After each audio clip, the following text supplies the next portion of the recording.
Hello guys, welcome back to island review. നമ്മളിന്ന് ഇവിടെ ചെയ്യാൻ പോകുന്നത് ടോപ്പ് 5 സൈക്കോളജിക്കൽ ത്രില്ലർ മൂവിയാണ്. നമ്മുടെ ലിസ്റ്റിലെ ടോപ്പ് 5 മൂവി എന്ന് പറയുന്നത് 2001 അലജാൻഡ്രോ അമിവോറിൻ്റെ സംവിധാനത്തിൽ പുറത്തിറങ്ങിയ ഒരു സൈക്കോളജിക്കൽ ഹൊറർ മൂവിയാണ് ദ അതേഴ്സ്. ഈ സിനിമയിലെ പ്രധാനപ്പെട്ട പ്ലോട്ട് എന്ന് പറയുകയാണെങ്കിൽ, കഥാനായികയായ ഗ്രേസ് തൻ്റെ 2 കുട്ടികളെയും കൊണ്ട് പുതിയ വീട്ടിലേക്ക് താമസം മാറുന്നു. ഗ്രേസിൻ്റെ 2 കുട്ടികളും ഫോട്ടോ സെൻസിറ്റീവാണ്. ഫോട്ടോ സെൻസിറ്റീവ് എന്ന് പറഞ്ഞാൽ അവരുടെ ബോഡിയിൽ ലൈറ്റ് അടിച്ചാൽ കെമിക്കൽ റിയാക്ഷൻ നടക്കും. അതിനാൽ തന്നെ വീട്ടിലേക്ക് അധികം വെളിച്ചം കയറാത്ത രീതിയിലാണ് ചെയ്തിരിക്കുന്നത്.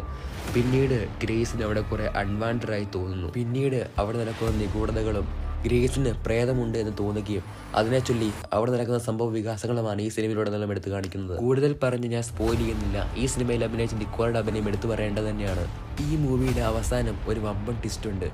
ഈ മൂവി ഒരു അണ്ടർറേറ്റഡ് മൂവിയാണ്. ഈ സിനിമയ്ക്ക് IMDb കൊടുത്തിരിക്കുന്ന റേറ്റിംഗ് എന്ന് പറയുകയാണെങ്കിൽ 7.6 ആണ്.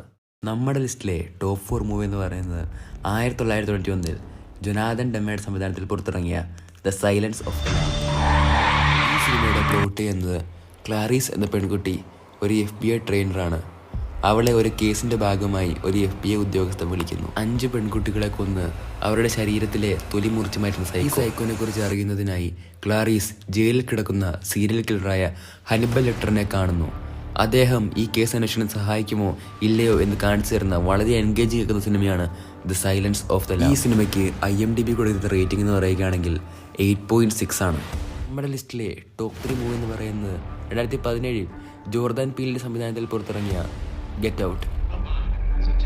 ഈ സിനിമയുടെ പ്ലോട്ട് ചെയ്യുന്നത്, ആഫ്രിക്കൻ അമേരിക്കനായ ക്രിസ് തൻ്റെ വൈഫിൻ്റെ കൂടെ ഒരു സർപ്രൈസ് വിസിറ്റിനായി അവളുടെ വീട്ടിൽ ചെല്ലുന്നു. എന്നാൽ അവളുടെ അച്ഛനും അമ്മയും ബാക്കിയുള്ളവരും തന്നോട് വളരെ സ്ട്രേഞ്ചായി ബിഹേവ് ചെയ്യുന്നു. പിന്നീട് ആ വീട്ടിൽ നടക്കുന്ന ചില അപ്രതീക്ഷിത സംഭവങ്ങളും അവസാനം ഒരു വമ്പൻ ട്വിസ്റ്റ് കൊണ്ട് വളരെ ലഭിക്കുന്ന സിനിമയാണ് ഗെറ്റ് ഔട്ട്. ഈ സിനിമയ്ക്ക് IMDb കൊടുത്തിരിക്കുന്ന റേറ്റിംഗ് എന്ന് പറയുകയാണെങ്കിൽ 7.8 ആണ്. നമ്മുടെ ലിസ്റ്റിലെ ടോപ്പ് 2 മൂവി എന്ന് പറയുന്നത് 2019 ആര്യ അരസൻ്റെ സംവിധാനത്തിൽ പുറത്തിറങ്ങിയ മിഡ്സോമർ. ഈ സിനിമയുടെ പ്ലോട്ട് എന്ന് പറയുന്നത്, ഡാനി തൻ്റെ സുഹൃത്തുക്കളുടെ കൂടി സ്വീഡനിലെ 90 വർഷത്തെ ഒരിക്കൽ നടക്കുന്ന ഒരു റിച്വൽ കാണാൻ പോകുന്നു. അവിടെ നടക്കുന്ന വ്യത്യസ്തമായ ആചാരങ്ങളൊക്കെയായി ആകെ മൊത്തം കിളി പറത്തുന്ന സിനിമയാണ് മിഡ്സോമർ. പേടിക്കാൻ ഇരുട്ട് വേണ്ട എന്ന് തെളിയിച്ച സിനിമ. ഈ സിനിമയുടെ തുടക്കം ഇച്ചിരി സ്ലോ പേസിലാണ്, ബട്ട് കണ്ടു കഴിഞ്ഞാൽ അത് വല്ലാത്തൊരു എക്സ്പീരിയൻസ് ആയിരിക്കും. ഈ സിനിമയ്ക്ക് IMDb കൊടുത്തിരിക്കുന്ന റേറ്റിംഗ് എന്ന് പറയുകയാണെങ്കിൽ 7.1 ആണ്. നമ്മുടെ ലിസ്റ്റിലെ ടോപ്പ് 1 മൂവി എന്ന് പറയുന്നത് 2017 ജാങ് ഹാങ് ജങ്ങിൻ്റെ സംവിധാനത്തിൽ പുറത്തിറങ്ങിയ ഫോർഗോട്ടൻ.